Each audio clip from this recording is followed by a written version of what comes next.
Ang alamat ng Maya.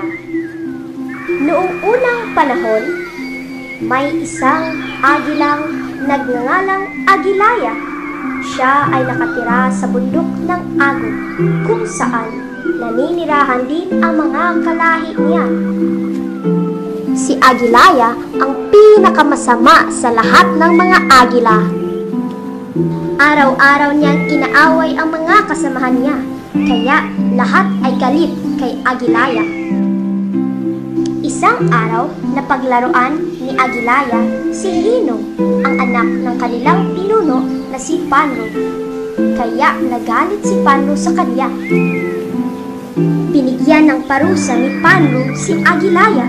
Ginawa siyang pinakamaliit at pinakamahina na ibon at pinalayas sa karatig na bundok ng Mayaw.